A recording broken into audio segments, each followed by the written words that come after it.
Mr. Kasparov, welcome to Romania. Thank you. And thank you for accepting this interview again. I think it's fourth for Newsweek.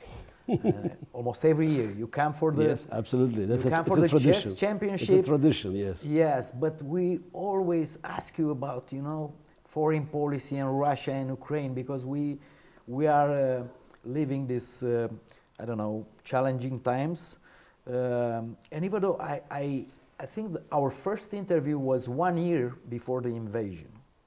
You remember 2021, our first interview. Yes. A couple months before the invasion, I think in the summer of 21 or... Yes, because it was after the end of the COVID. But, exactly. But it was not live. Yes, it was probably online because I was not here. Yeah, it was online. It was online. Yeah. It was online. Yes. But then you said then something that I keep thinking about it. Navalny was back in Russia. He was imprisoned. He died in 2024. Killed. He was killed in prison, yes, 2024. He was in prison. He was back to Russia. And I asked you then, who can lead the fight against Putin's regime? And you said, even though Navalny was heroic, you said the best man that can lead the change of regime will be Mikhail Khodorkovsky, which is now exiled, like you are, and you participate in a lot of events together for the awareness of the war crimes and so on. And I was thinking about that. Do you still think today that Khodorkovsky is the best man to change the regime, that can lead to a change of regime? Look, the regime can be changed only as a result of Russia's defeat in Ukraine. Nothing else will shake Russian society. It's a Russian history that gives you a very clear indication that victories in wars strengthen the regime back to Napoleonic times and abandon reforms. Losses, like the First Crimean War in 1853, 1856, or Russo-Japanese War or Cold War, led to the collapse of the existing system and reforms.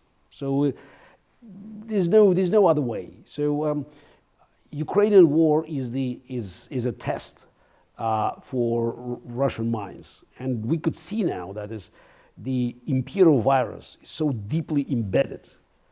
So that's why Putin resurrected the worst instincts that were somehow, sleepwalking in Russian society. Nothing short of Ukrainian flag raised in Sevastopol could actually send this shock wave to Russians and to tell them empire is dead, you have to think about something else. Khodorkovsky or whoever is not going to play a crucial role here. It's the combined efforts of the free world and of course Ukraine that made huge sacrifices and hopefully will be victorious one day. So what comes next is important. And I still think that Khodorkovsky could be a really crucial person. It's about finding the way to bring Russia back to the family of civilized nations. It's not going to happen because Russia's all of a sudden majority of my competitors will embrace democracy. But it's not about choosing by heart, but choosing by brains or stomach. It's a democracy by default. Russia finds itself, after I believe its defeat in Ukraine, in the situation where it has to choose between China, but China is a master, so Russia will become kind of a satellite state, or to find a way to be incorporated back in Europe by making all the concessions, accepting the responsibility for Putin's crimes and sending criminals to international tribunal. Again, all the list of things that Germany did in 1945 without being occupied, but basically it should be a conscious choice. Transition of that magnitude, and by the way, it's a chance. I'm not saying it's going to happen. A, Russia has to be defeated. B, Putin has to be overthrown. C, just you need to create conditions for gradual transition. But let's say we're moving this direction. You need somebody who has certain reputation within Russia, somebody who's seen as a Russian that understands the country, and with respect elsewhere. So to find this kind of the middle ground. I don't see anybody else but Khodorkovsky, who might be accepted by many in Russian elite that would like to be exonerated for Putin's crimes. I think he still can, we're the same age, he's 62, but I think he might be a right person to move Russia in this direction. But as of today, the day we speak, it's all if. There's the many intermediate steps before he can play any role.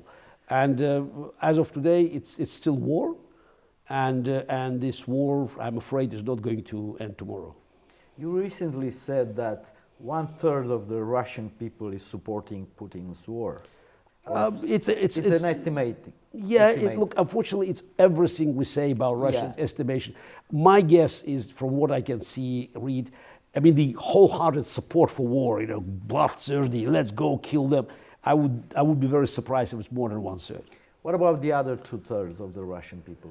Is the very small. They will ever have the courage to confront Putin or not? No, absolutely not. No. Even at the best moment, we had maybe 15% of the population that opposed the war and Putin's policies on moral basis. It's still a big number. 15%. It's out of the Russian population. It's more than 20 million. So but this number has decreased. So 3.5 years or 40 months of war created a very different mindset. Because the majority is still, it's very conformist. It just goes with the wind. And unfortunately now, even out of this potential 15%, I think a very small percentage is still, very angry and believes it's wrong. The rest of even this group, we have to survive. And the big problem is that the free world offered nothing for this 15% to go for. Myself and Michael Khodorkovsky, immediately after this Putin's full-scale invasion, came up with a plan, what we called Russian Taiwan, asking leaders of the free world, especially Europe, to offer opportunity for Russians that wanted to escape. Because more than 1 million Russians, some say up to 3 million, left Russia in 2022. Most of them came back because passports, so this is being expired, they couldn't renew passport. And also, Europe did absolutely nothing to let them in, but actually to the opposite. Many of the sanctions or packages, European packages, actually hurt them. You can't own a bank account, you can't you can't integrate in the free world. So what we believe was the right move is to, and we had a declaration, Berlin Declaration, that among other things stated 3 key elements. War is criminal, regime is illegitimate, Crimea is Ukraine. As long as they recognize these things and immediately become criminals in Russia, because any of the things I said, you make you criminal in Russia, you could offer them a chance to be integrated. The problem is that the free world Europe never wanted to fight a real war, because you fight the real war means you have to win. And winning, you can do it on a battlefield, you can take resources from your enemy. The problem with most of these people that left and came back, most of this potential 15%, this is the brain of the country. And it's amazing that you could just take these brains out of Putin. He had many people to send to the battlefield, not so many to build missiles, drones, do finances. 500,000 of engineers, financiers, computer experts, engineers taken out of Russia, and you may destroy Putin's war machine. Nobody wanted to do that because, it's too complicated, they're Russians. But look, it's not about good Russians or bad Russians. It's yes, you have many Russians that wanted to be on the other side. Again, the fact is that the free world ignored these calls, convinced many Russians who even shared my views, nobody wants us. So this is what can we do? So today in Russia, if anybody tells you there is any opposition to Putin, they're lying. Or they're just being naive. People live there like Germans lived in Germany in 1943 or 1944. Yes, it's a war, you may not like it, you don't know where to go. So it's very important to start changing the attitude, because it's not about, let's have Russians in Russia to rise against Putin. Who's going to rise against Putin? How can you do it? The whole country now just lives with war. war became like an air. War became, it's all, this is vital organs of Russian society. From the top of the government to the kindergarten, it's a war. From propaganda to finance to economy to politics, it's all war. So people have to survive. You can't expect them just to say, oh, I don't want to do that. So I boycott you. Okay, you boycott, you just, you have no job. So the engineers or computer experts who could have worked outside of Russia for Ukraine, or by the way, just maybe open their businesses somewhere just in Germany. They're not Syrian refugees, not Afghan refugees. So those are people, that had some, brains, some savings. Some of them had probably their businesses, so they could have moved. So they are now working for Putin, and that's why Putin has resources. And we still don't hear a comprehensive political strategy to win the war and to also create a core of future Russia. Because even if everything happens as I described, you still need people who could actually rebuild Russia. You could have this, people, 1, 2, 3 million people here spread around the world that could be, this is the core of this new Russia. As of today, nobody cares. Let's speak about what happened in this weekend. We have the Victory Day parade in Moscow, attended mostly by dictators, but also by some European Putin's friend, like Prime Minister Fico from Slovakia or President Vučić from Serbia. But Putin's speech, many analysts said it was softer than the last year. The last year he scolded the Western elites and so on. Now he even recognized the contribution of allies to the victory against Nazism in the World War II, and he didn't criticize the West like the last year.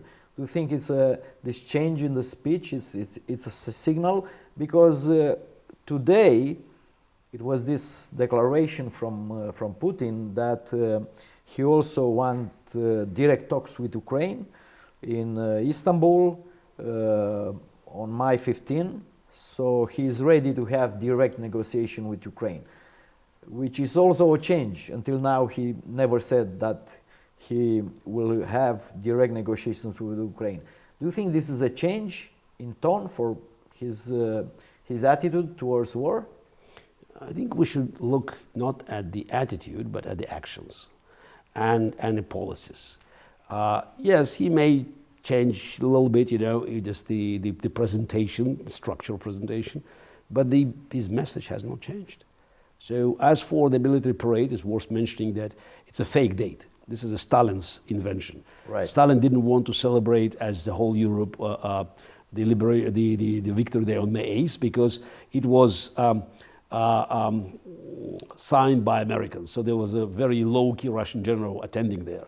So Stalin demanded a different ceremony. Exactly, bring Marshal Zhukov and bring Germans back and to make it Soviet victory. So that's why I grew up in a country where we celebrated the victory in World War II, which, by the way, in Soviet Union never World War II, but Great Patriotic War, because clearly Soviet Union was one of the instigators of the World War II, since Stalin was Hitler's ally when the war started. So it was almost tricky and based on fake history. So May 9 was our celebration day. While I learned, it took time for me to learn that actually the war ended a day earlier. A day before. So it's all fake. It's all traditions in Russia by the regime to use victories for their own benefits and to somehow connect the old accomplishments and military successes to the current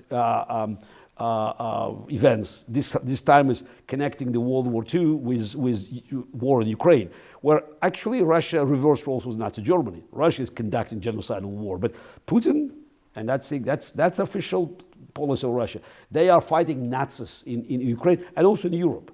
So Putin's propaganda convinced Russians, and it keeps repeating it 24/7, so that Russia is trying to save Europe from Nazism as in 1945. So he mentioned briefly the rest of the allies. I mean, by the way, it's very clear. Without America's interference in 1941, Russia would be crushed. You know, German troops would be at Ural, you know, by the end of 1941 or beginning of 1942. So it's very clear. America and Britain, which also played a role because they kept many German troops and some of the best German fighters and generals outside of Russia. But the message there, so it's and I think it's Putin had to, you know, just as a KGB dictator, he has to use all means, and it's very clear he cannot achieve the victory on the battlefield in Ukraine. He tried just to take as much as he could. It doesn't work. He's now bombing Ukraine into submission. So that's a campaign of terror. I think, speaking about Moscow parade, it's very important to recognize that yes, there are many dictators there, but the key person there was not Vladimir Putin, but Xi Jinping.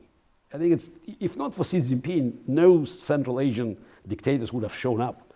Xi Jinping there, I think he enjoyed his role being just slightly behind, but he was pulling the strings. Russia today totally depends on China. And I think Xi Jinping likes this role because Russia's war in Ukraine serves him well. Russia is getting weaker, and China has a massive claim for Russian territories and gradually digest East Siberia and Far East. But the West is getting weaker. So he's pleased with this arrangement. So he gave Putin this is the platform. Of course, some of these people in Moscow were just dictators that were on Putin's payroll. You mentioned Fico and Vucic. I'm sure they're also on payroll. But you had the Latin American dictators or African dictators. They just, they're all, just it's Putin's clientele. So, but Putin could smell that, things are changing. Trump has been frustrated. Europe is getting united. And it's the first time he actually saw something serious coming from Europe. And also, I think the fact is that it's no longer Scholz, who was afraid of his own shadow, but Chancellor Merz, I think, convinced Putin that he had to slightly change the message. But the essence of the message has not changed. He didn't, he didn't even mention ceasefire, which is a key element of the offer. Ceasefire and negotiations. He doesn't want to stop this terror campaign. And what he said, it's clearly it's in Russian. We have to continue where we ended, which means Istanbul was not about peace. Istanbul was about capitulation of Ukraine, the terms of Ukraine's surrender. That's what happened in April 2022. So he wants to restart, and that's symbolically Istanbul. So where we ended, he wants Ukraine to capitulate, and then there's no indication he wants to stop or he wants to change his policy, which was aimed at the destruction of Ukrainian state in its current form. So do you think his offer to have this direct negotiation in Istanbul is just a game? It's not. Yes, there's nothing on the table for Ukraine. He got a very clear ultimatum from Europe, supported by Trump: ceasefire, negotiations. He didn't say ceasefire. So basically, he offered nothing. So all he said is, we can, start talking to Ukraine, but again, it's with no mentioning of ceasefire, because the whole idea is let's stop killing people. But Putin wants to kill more people. Let's speak about European leaders, because they on 10th of May they also were to Kiev, and they speak with Zelensky, and they also have a phone call, I think, Macron with Trump, and they say they will. They threatened Putin with massive sanctions if he did not accept within days a ceasefire. Do you think these extra sanctions will happen in the near future? I'm as curious as you are. No, I'm as curious as you are. The reason I'm not confident but hopeful, because we saw many statements before that have never materialized. So it's a serious threat. Now Putin is trying to dilute it. Putin is trying to play the game. But since there's no indication that Putin wants to accept ceasefire, which was an offer, now I would like to see if European leaders, are willing to push forward. I think the Putin statement aimed at Trump. He's trying to split Trump with Europeans. He wants to create some kind of ambiguity in Trump's mind. So I'm willing to negotiate. But he carefully avoids any mention of ceasefire. Let's speak about Trump, because everybody knows you're not a fan. I'm not a fan either, but he has these two meetings with Zelensky, one in the White House in February, attended by J.D. Vance, very controversial meeting, televised, where he treated Zelensky with unprecedented disrespect. But now he has this meeting, symbolic meeting at Pope Francis' funeral. And Zelensky said about the meeting that it was the best meeting with Trump ever, discussing also about US sanctions for Russia and for helping the defense of Ukraine. Do you think something changed in Trump's attitude from February until now? No, Trump's attitude changes every day, if not every hour. So it depends on who has his ear, and it's not normal administration where you had the decision-making process. You know, it's very rigid, you know, and following these certain patterns. It's all about, you know, Trump's mood and who can influence him. Very clear that the first meeting that you mentioned, it was the plot organized by the, call it this, you know, more radical wing, J.D. Vance, Musk, Donald Trump Jr. So those who believe that Ukraine was just, you know, it's a liability, and we have to start warring with Russia. So, and it worked with Trump's instincts. But clearly it was J.D. Vance who provoked Zelensky. So Trump was was a very friendly mood, but J.D. Vance wanted Zelensky to lose his temper and just to say something that would inflame Trump's reaction. And I think Zelensky made a mistake by responding to J.D. Vance, because J.D. Vance didn't belong there. Meaning it's that two presidents, you could have Secretary of State Rubio, but J.D. Vance didn't belong there at all. So Zelensky had to ignore him. It's easy to recommend, but just how to act when you're sitting there. Second meeting was different. It was one-on-one. And I think we could anticipate with great deal of certainty that the silent majority of the Republican Party behind Trump, and they also have influence. And this is some people in the administration, like for instance, I believe Susan Wiles, she is the head of the chief of staff. I think Trump is under different influence, and it's very clear that Putin is not acting as he expected, and I believe that they play with Trump's ego and saying, "Look, you are not respected." Do you think the mineral deal? The mineral deal that was signed a couple of days before? Yeah, but mineral deal it's also helped, you know, just massage Trump's ego. But the key is, I think, this is the American, the vibes. When you just listening to the statements, vibes, you know, different. Even J.D. Vance now is singing different song. You know, if you compare what he has been saying in the last few days with what he said in Munich at the security conference, it's a big difference. So even J.D. Vance recognizes that now it's the Trump's mood and the assessment of geopolitics within his administration. It's different, and Trump's support for the European offer of the ceasefire, I mean, it's not accidental. Question is now whether Trump's emotionally again will move with Putin and say, "Oh, let's start negotiation without ceasefire." I think it might be difficult because ceasefire was always Trump's proposal, and basically Putin ignores it. So Putin said nothing about ceasefire. So we'll see. So it's a game, you know, just in like an action. So it's move by move. But I stick with my assessment. I don't see how Putin can end the war. War has to continue one way or another because Putin built the war machine, and this is the foundation of his power. We are 4 months into second term of President Trump, and as you know, a lot of critics predicted that if he were to be re-elected, he will try to push for an authoritarian regime in the United States. But until now, the American system, I mean the justice system and the media, still hold this ground. Nothing changed. The United States is still a democracy, right?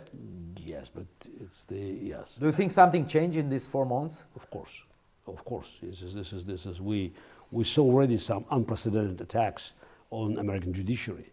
We basically see that the United States Congress abandoned its functions as one of the equal parts of the government, because there are three equal branches of the government, and by constitution, Article 1 is Congress, second is president, executive, third is judiciary.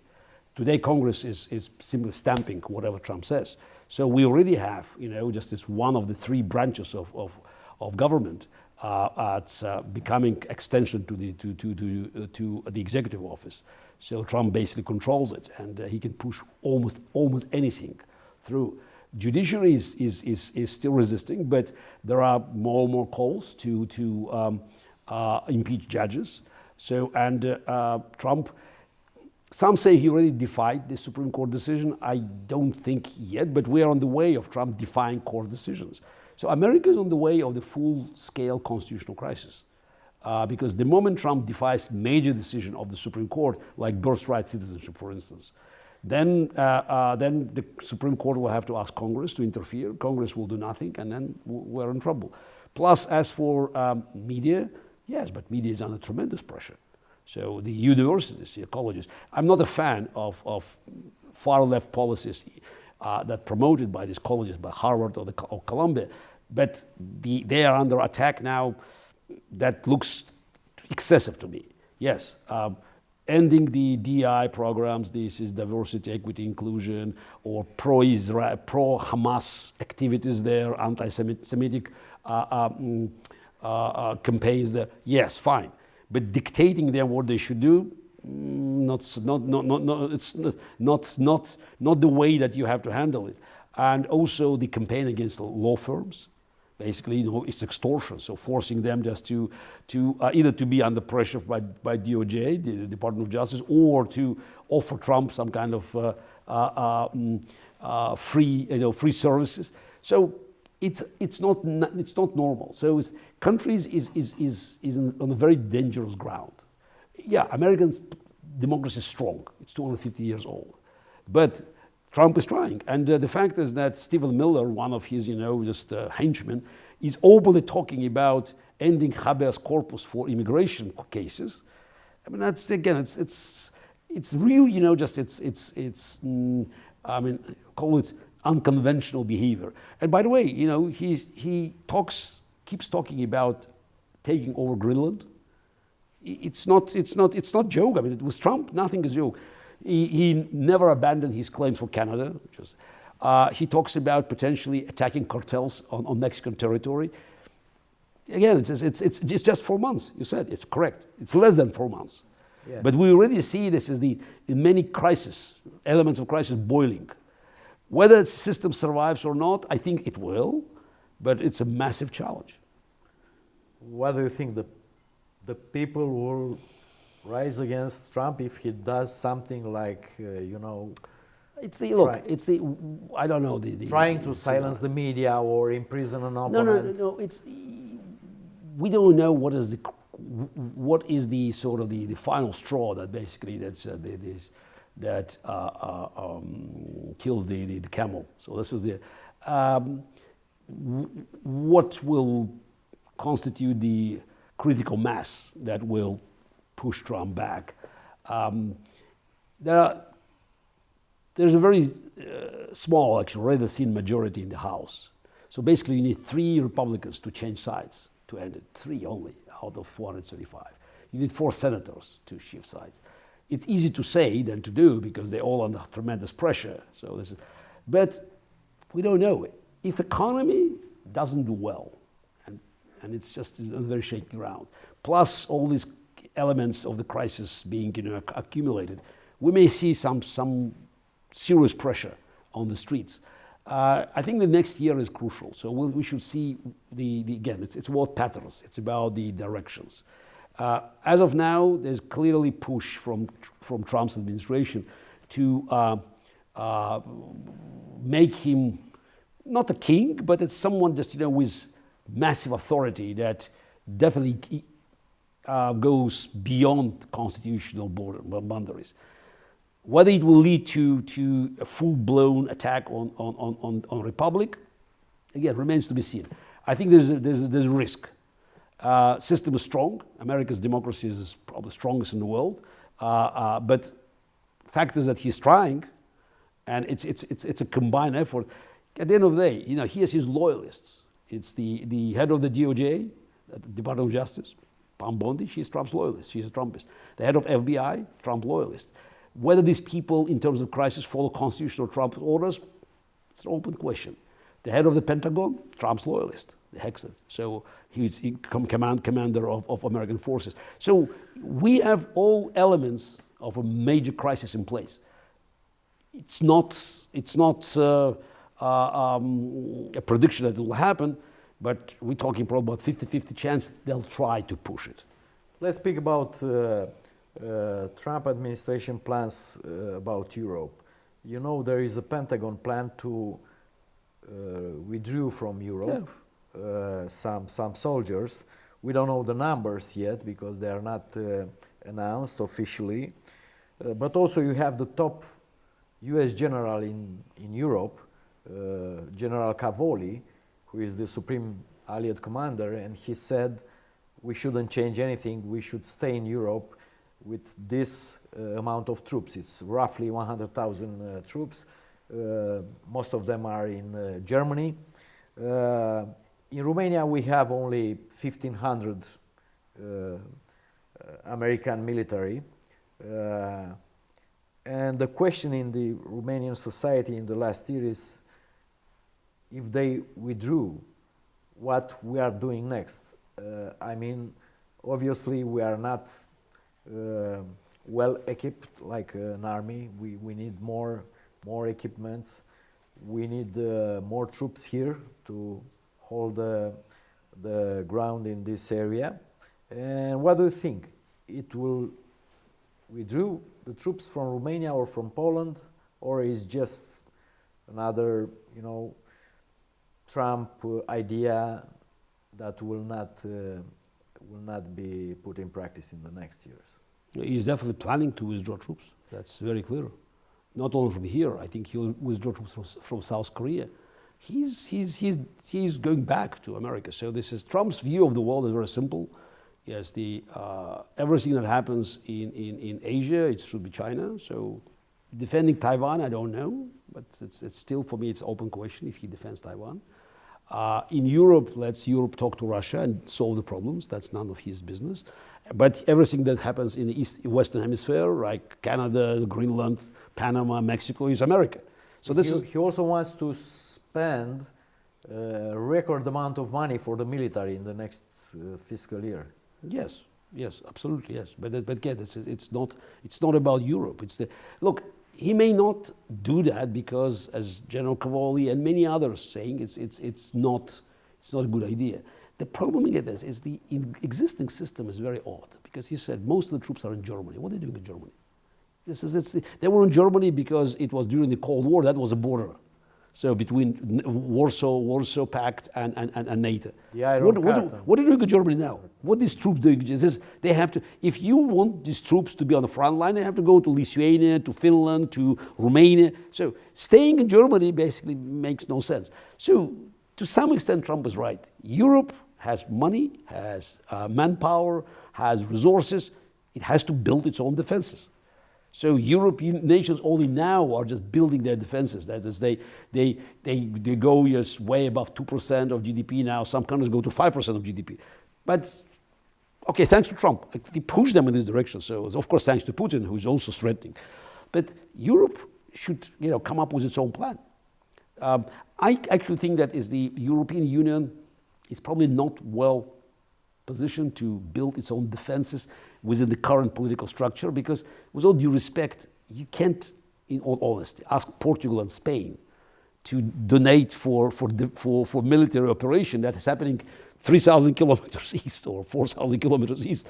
So it's probably more like, the block of the countries, stretching from Romania to Finland with Germany behind it, that could create its own defense mechanism. It's again, something that can be done. Militarily, it can be done. It takes time, but you have to start doing that. Whether it's wise for America to retreat, that's another story. But this is about American policy, and it's yet to be decided.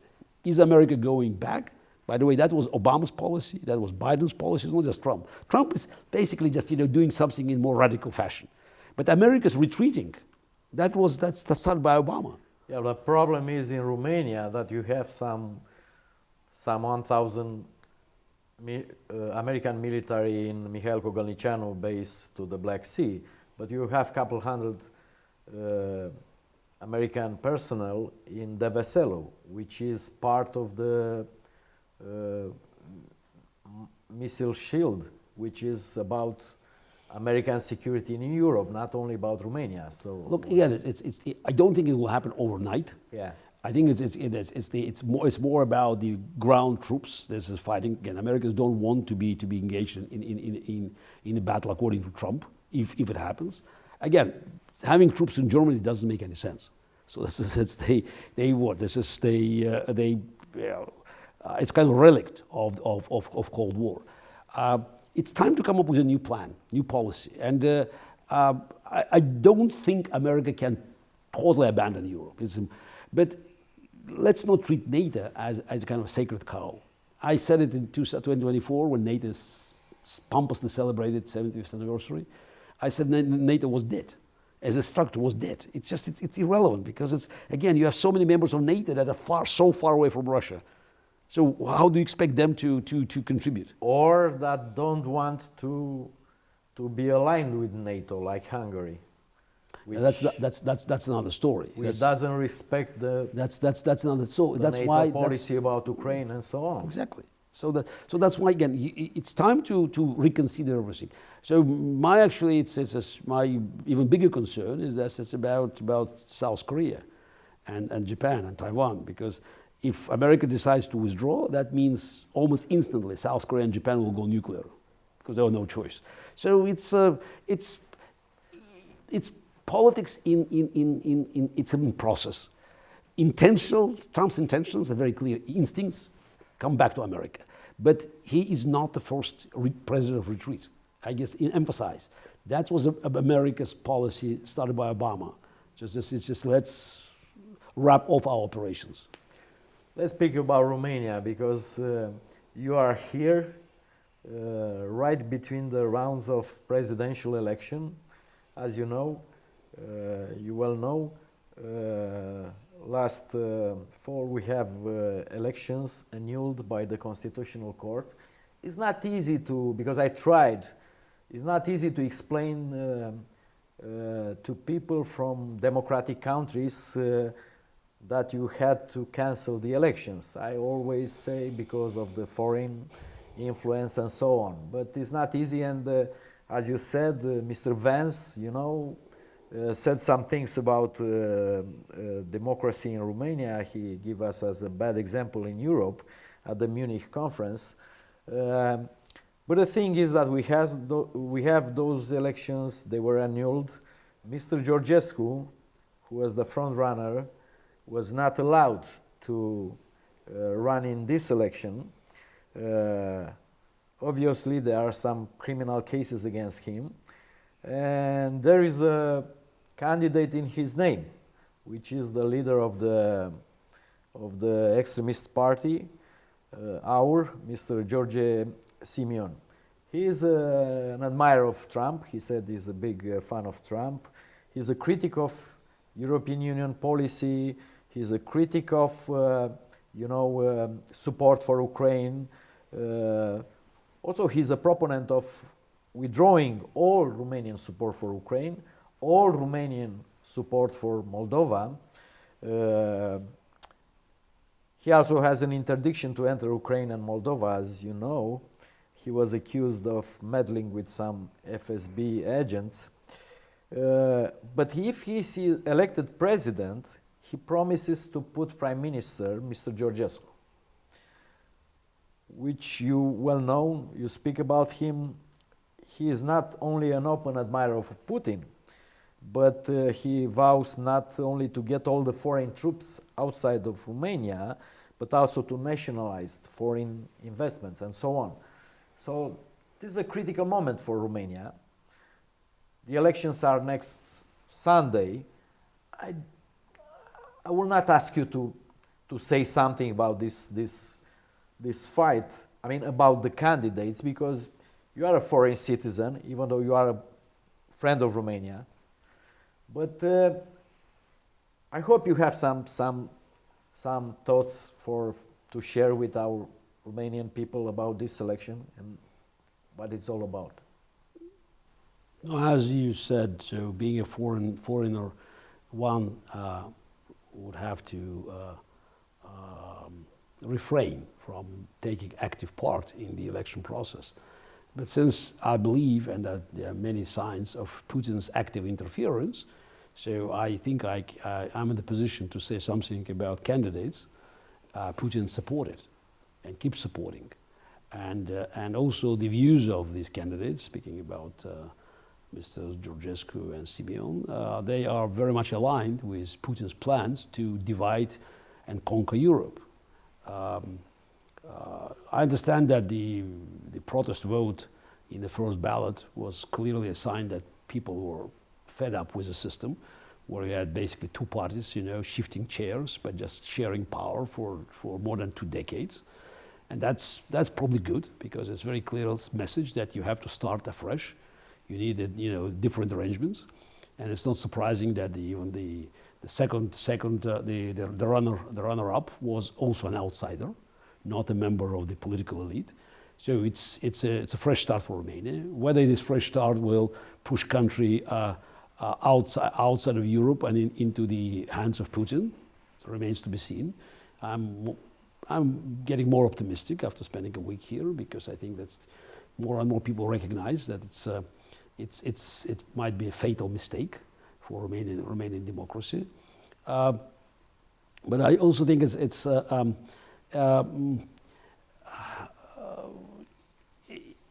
unfortunately, this election is being synchronized with the challenges across the free world. And there's nothing wrong about being friend of Mr. Trump. So it's not to my taste, but the problem with Mr. Simeon and of course with Georgescu is that they are suggesting things that will benefit Putin, basically helping him to create the line that will cut Ukraine from Europe, from Slovakia, Hungary, Romania, Moldova. And elections here in next Sunday, so will probably be a decisive factor for parliamentary elections in Moldova next September. So, and that's Putin's plan. Putin is at war with Europe, and Romania now is on the battleground. It's front line now. It's surprisingly to me. So I never thought that Romania would be in grave danger of being taken away from its European roots by Russia, Putin's Russia. But it's a big challenge. I think it's a test. I feel not confident, but I feel optimistic about the right choice made by Romanian people. Key is, to recognize that at these historical moments, you have to use your vote, because if you miss this moment, you may not be able to vote again, or you can vote, but the vote will not be relevant. So Romania is facing this existential challenge, but I would not be too pessimistic about the choice that people are going to make. Some people in the United States or in Europe, even in Romania, are doubting that Putin interfered with Romanian elections. You read about it, you know how it works. How you explain to them what happened in Romania about the election, in the foreign interference, the Russian interference? But you don't have to be a rocket scientist, just to basically point out at all the actions that have been